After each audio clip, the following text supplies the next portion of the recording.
Alright, this is our second video for Module 13. Remember we were talking about the strong and the weak force, and in order to do that we have to talk about atoms. So in the last video we talked about that atoms are made up of three particles. You have protons, which are positive, electrons, which are negative, and neutrons, which are neutral, and how they behave. You've got your protons and your neutrons in your nucleus, and your electrons are orbiting around in orbital shells that surround the nucleus. There's a lot of vocabulary in this little section. Make sure you write them down and get an idea of what they mean, because in order to read the periodic table and to make the Bohr models like we're going to do later on, you have to be able to find the information that is contained within the periodic table, and you have to know these words and these definitions to be able to do that. Alright, so the first one up is atomic number. Now each type of atom is given an atomic number. That atomic number tells you how many protons are in each atom. So the number of protons determines what kind of atom it is. So if you have 10 protons, you have a specific kind of atom. If you have 11 protons, you have a different specific atom. So changing the number of protons changes what kind of atom it is. And when you change what kind of atom it is, you're going to change its characteristics too. Some of its characteristics. So the number of protons can change whether or not it is a gas to becoming a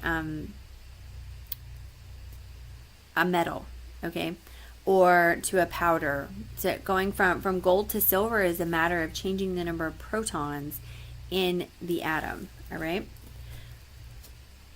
So for the most part, atoms are all electrically neutral. So how can something be electrically neutral? Let's say you've got a positive 10, because we've got 10 protons. How can we make it so that it's not a positive overall, right? How do we cancel out that 10? Well, you'd have to have 10 electrons. You'd have to have 10 positives and 10 negatives. That gives you a neutral atom. And for the purposes of this class, we are going to assume that all of these atoms are electrically neutral. When you get to chemistry, you'll find that it's not always electrically neutral. In fact, in order for us to have done the electromagnetic stuff in the last module, we had to have not electrically neutral. But for the most part, we're going to say that all these atoms are electrically neutral when they're occurring. So that atomic number tells you how many protons, and because these are neutral, it's going to tell you how many electrons. So if we went to a periodic table and I told you that boron has an atomic number of 5, then right away you should be able to say that boron has 5 protons and 5 electrons, right? So your atomic number tells you how many protons, which tells you what kind of atom it is, and then how many electrons, that's how that it's neutral. Now, so while a proton tells you what it is, an electron is going to tell you how it behaves. So remember I talked about those shells that the electrons are orbiting in? If the shell is full, then the electrons are going to be stable. If the shell is not full, the electrons are very easily stolen away, okay? Sort of like if you've ever played Red Rover. If it's strong, then the electrons can't get stolen. The person can't get stolen off of your team if you hold on nice and strong. So the electrons are going to determine how your atom behaves. When you are able to lose atoms easily, then that means that you are electrically conductive. Okay, if your electrons are held in nice and tight, you tend to be very stable. A lot of the gases can be very stable and inert, like nitrogen is inert for our bodies. It's because it is stable because of how its electrons behave. Now, the neutrons, they don't tell you what kind of atom it is. It doesn't have anything to do with your stability or how they behave. The only things that a neutron does is going to affect the atom's mass. Okay, so the atomic number tells you how many protons, it tells you how many electrons. Your neutrons are going to affect your mass. So you can have an atom, a specific atom, let's say you have a titanium atom, but you added an extra neutron. That doesn't change it, it's still titanium. All it does is it makes it heavier, all right? So the way you'll find out your neutrons is by looking at your mass number. Now, if you look at your periodic table, there's one at the front of your book. You'll find that you have a big number, like I'm going to look at boron right now. it has an atomic number of 5. That tells you 5 protons, 5 electrons. But if you look at its mass, it says it has a mass of 10.8. The reason that your atomic mass is often in a decimal is because it is an average. So sometimes you'll have a boron atom that has a mass that is less than 10, and sometimes you'll have one that is way more than 10. You average them out to about 10.8. So if we said that boron has a mass of 10, and we know that 5 of those are protons, then that would tell us that 5 of them are neutrons, right? Now, if you change the number of neutrons drastically, either you have way too many neutrons or way too few neutrons to be normal, even if it is still boron, because it has an atomic number of 5, it has 5 protons, then you can cause an atom to be radioactive. Carbon is often a radioactive atom.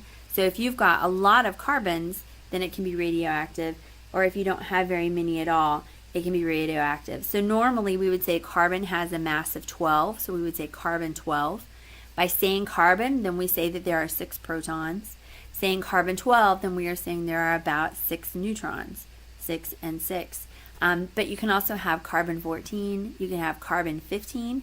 Saying carbon, we are saying that it is protons of 6. And then we take that mass to find out how many neutrons it has. All right, and that's what makes it radioactive, is it has a whole lot. So if you had like carbon 15, that's going to be radioactive because that's a lot more than it normally has, which is 12.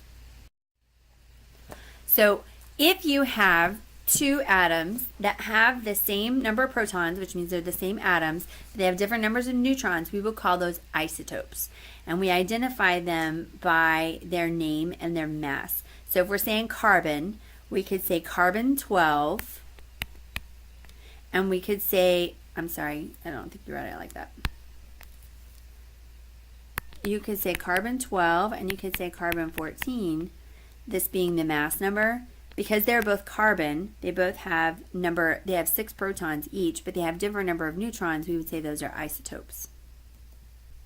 So helium-3, helium-4, and helium-5, they're all helium, they all have 2 protons and 2 electrons, but the number of neutrons they have give them a different mass. That makes them isotopes. So in order to be an isotope, it has to be the same number of protons, it has to be the same atom with just a different weight to it. That different weight tells you that there's more neutrons or fewer neutrons.